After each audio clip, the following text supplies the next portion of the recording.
Hello viewers, welcome to learn for teacher. তো তোমরা প্রত্যেককে আমাকে অনেক রিকোয়েস্ট করেছো যে দাদা, তোমার যে ইন্টারভিউ হয়েছে সেই ইন্টারভিউর কি কি অভিজ্ঞতা হয়েছে সে ব্যাপারে আমাদেরকে কিছু বলো, যাতে আমরাও কিন্তু 2022 সালের ইন্টারভিউটা ভালো করে দিয়ে একটা ভালো নাম্বার পেয়ে আমরাও কিন্তু টিচার হতে পারি। তো তোমাদের প্রত্যেকের রিকোয়েস্ট আমি রাখবো। আজকে আমি আমার ইন্টারভিউ কেমন করে দিয়েছিলাম, আমাকে কি কি জিজ্ঞাসা করা হয়েছে সেই সম্পর্কে আমি তোমাদেরকে কিছু আমার অভিজ্ঞতা শেয়ার করব। তো তোমরা প্রত্যেকে মনোযোগ দিয়ে ক্লাসটা করো, আর আমি চেষ্টা করব তোমাদেরকে রেগুলার কিন্তু ইন্টারভিউর ক্লাস প্রোভাইড করা। তো প্রত্যেকে চ্যানেলটিকে সাবস্ক্রাইব করে রাখো এবং পাশে থাকা বেল আইকনটি অবশ্যই ক্লিক করো। চলো, তো আমার ইন্টারভিউ ছিল, প্রথম ধাপে ইন্টারভিউ ছিল। তো আমি একদম খুব সকাল সকাল চলে গেছিলাম ইন্টারভিউ দিতে। তো আমি যখন ইন্টারভিউ রুমে প্রবেশ করি তখন আমি দেখতে পেলাম যে দুজন ম্যাম রয়েছেন আর একজন কিন্তু স্যার রয়েছেন। দুজন, একজন স্যার এবং একজন ম্যাম, তারা বয়স্ক, এবং একজন ম্যাম তিনি ছিলেন প্রায় 27 থেকে 28 বছর হবেন। আমাকে, আমি যখন বললাম যে আসবো স্যার বা আসবো ম্যাম, বললেন যে আসুন। তারপর আমি চেয়ারের কাছে গিয়ে তিনারা আমাকে বসার জন্য বললেন, বসুন। আমি বললাম ধন্যবাদ। তো একটু বসার পরে একজন ম্যাম আমাকে নামও জিজ্ঞেস করলেন না। তো একজন ম্যাম আমাকে বললেন, ঠিক আছে, তুমি কি ভাইবা দেবে বা তুমি কি ডেমো দিতে চাইছো, শুরু করো। তো এরকম একটা বোর্ড ছিল, তোমরা যে বোর্ডটা দেখতে পাচ্ছ ঠিক এরকমই একটা বোর্ড ছিল আমার রুমে, ইন্টারভিউ রুমে। তো আমি শুরু করলাম এইভাবে যে গুড মর্নিং ক্লাস, কেমন আছো তোমরা সবাই? সবাই ভালো আছো তো? আজকে তোমরা কতজন এসেছো? তখন আমাকে হট করে ম্যাম থামিয়ে দিল, দিয়ে বললো যে তুমি কি ক্লাস নিতে চাইছো বা কাদের ক্লাস নিতে চাইছো, তুমি বোর্ডে কিছু লেখো। আমি কিন্তু সত্যি কথা বলছি, বোর্ডে কিছু লিখেছিলাম না, কারণ আমি জানতাম যে বোর্ড ওয়ার্ক করতে দিচ্ছে না, এগুলো সরাসরি ডেমো ক্লাস নিতে দিচ্ছে, এটাই প্রতিদিন হয়ে আসছে। তো আমি কিন্তু সেই হিসাবে আমি কোন রকম বোর্ডে কিছু লিখিনি, আমি সরাসরি কিন্তু ডেমোতে একদম ঢুকে গেছিলাম। তো ম্যাম আমাকে বললো যে তুমি বোর্ডে অন্তত লেখো যে তুমি কোন টপিকটা করাবে এবং কোন ক্লাস করাবে। তো আমি তখন এখানে লিখে দিলাম বোর্ডে যে ক্লাস 1, আমি যে টপিকটা করাতে চেয়েছিলাম। তো আমি লিখে দিলাম যে শ্রেণী হচ্ছে, ঠিক আছে, শ্রেণী হচ্ছে 1 বা শ্রেণী হচ্ছে প্রথম, ঠিক আছে। আর বেশি কিছু লিখলাম না। আর টপিক, ঠিক আছে, টপিক কি ছিল আমার? আমার টপিক ছিল তোমার যে আমার যে টপিকটা ছিল সেই টপিকটা ছিল ছোট থেকে বড় সাজায়, ঠিক আছে, ছোট থেকে বড় সাজায়, জাস্ট লিখে দিচ্ছি, ঠিক আছে, ছোট থেকে বড় সাজায়। ওকে, তোমরা জানো এটা কিভাবে লিখতে হয়। আমি যখন ইন্টারভিউ ক্লাস করাবো তখন পুরোটা একদম ফরম্যাট দিয়ে দেবো। তারপরে এবার বলুন, এবার আপনি শুরু করুন। তো আমি আবার শুরু করলাম, গুড মর্নিং ক্লাস, কেমন আছো তোমরা সবাই? বাহ, ভালো আছো? আমিও ভালো আছি। তো আজকে আমাদের ক্লাসে কে কে এসেছো, হাত তোলো তো। আরে কে কে এসছো? রাজু, টুম্পা, রহিম আর শ্যামল, মাত্র 4 জন। আর বাকিরা কোথায়, আসেনি? আচ্ছা আচ্ছা, তোমরা সবাই উঠে দাঁড়াও তো। আচ্ছা রহিম, তুমি বলো তো, তোমাদের 4 জনের মধ্যে সব থেকে লম্বা কে? একদম ঠিক বলেছো। কে লম্বা? সব থেকে হচ্ছে রাজু লম্বা, তাই না? আর তার সব থেকে ছোট কে বলো তো? কে? রহিম, তাই না? তাহলে সব থেকে লম্বা হচ্ছে রাজু আর সব থেকে ছোট কে? রহিম। তাহলে দেখো, কে লম্বা বা কে সব থেকে বড় আর কে সব থেকে ছোট আমরা কিন্তু তোমাদের দাঁড় করে বলে দিতে পারলাম। তাহলে তোমরা কি জানো কোন সংখ্যাটা বড় আর কোন সংখ্যাটা ছোট? আমরা প্রত্যেকে জানি না? 1 2 3 4 আমরা প্রত্যেকে জানি তো? তাহলে বলো তো, কোন সংখ্যাটা বড় আর কোন সংখ্যাটা ছোট? জানো না, তাই না? তো চলো আমরা এটা আজকে গল্পের ছলে শিখে নেব, ঠিক আছে? চলো। আচ্ছা, তোমরা কে কে বিয়ের বাড়িতে গেছো বলো তো? বা, তোমরা প্রত্যেকে গেছো, গুড। বিয়ের বাড়িতে ভোজ খাওয়ার পরে কি দেয়? একদম ঠিক বলেছো, রসগোল্লা, তাই না? বিয়ের বাড়িতে ভোজ খাওয়ার পরে রসগোল্লা দেয়। আচ্ছা রাহুল, তুমি কটা রসগোল্লা খেতে পারো? কটা? দুটো। দেখো, এই দেখো দুটো রসগোল্লা। এটা কে খেয়েছে? রাহুল। আচ্ছা রহিম, তুমি কটা রসগোল্লা খেতে পারো? কটা? পাঁচটা। দেখো আমি পাঁচটা রসগোল্লা করেছি। কটা রসগোল্লা করেছি গো? দেখো তো, একদম ঠিক, পাঁচটা। আর টুম্পা, তুমি কটা রসগোল্লা খেতে পারো? চারটে। বাহ, তুমি তো ভালোই পারো। দেখো চারটে রসগোল্লা খেতে পেরেছো। আচ্ছা, এবার তোমরা বলো, ভালো করে বোর্ডের দিকে তাকাও। এবার বলো তো, এখানে কটা রসগোল্লা আছে? দুটো, তাই না? আর এখানে কটা আছে? চারটে, তাই না? আর এখানে, সরি, এখানে কটা আছে? পাঁচটা। আর এখানে কটা আছে? চারটে রসগোল্লা আছে।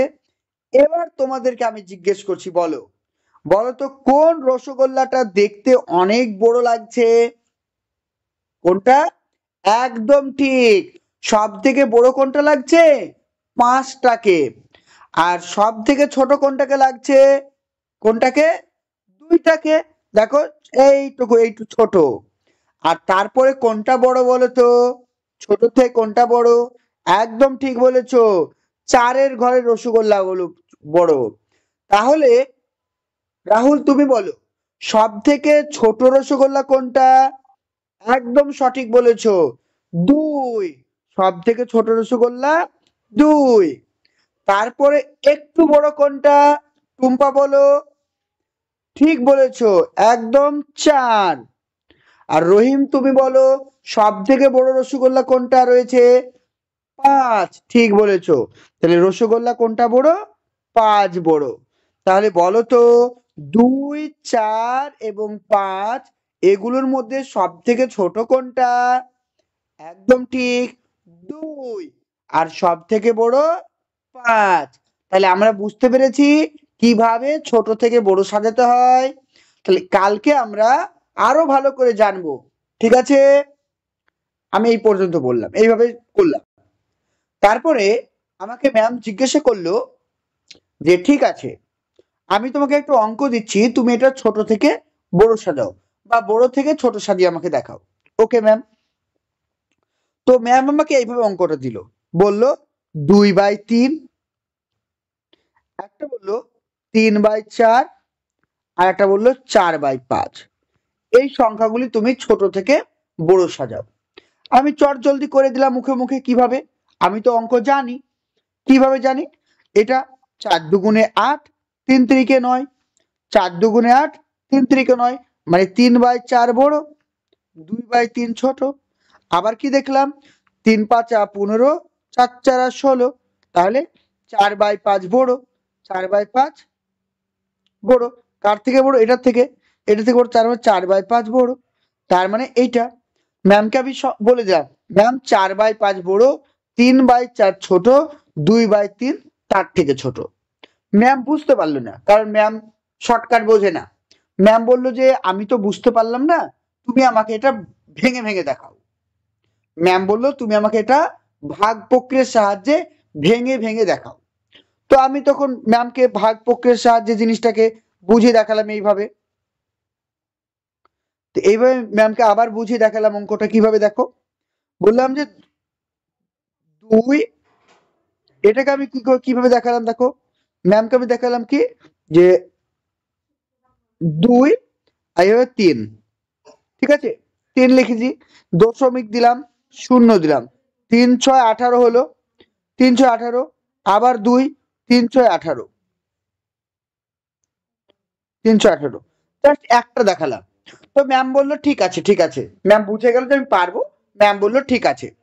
তো ম্যাম আমাকে সঙ্গে সঙ্গে জিজ্ঞেস করলো যে বলো তো আবৃত ভগ্নাংশ কাকে বলে? তখন আমি ম্যামকে বললাম, ম্যাম দশমিকের পরে যখন কোনো সংখ্যা বারবার রিপিট হয় তখন তাকে বলবো আমরা আবৃত ভগ্নাংশ। যেমন দেখুন ম্যাম, এখানে 20 রয়েছে।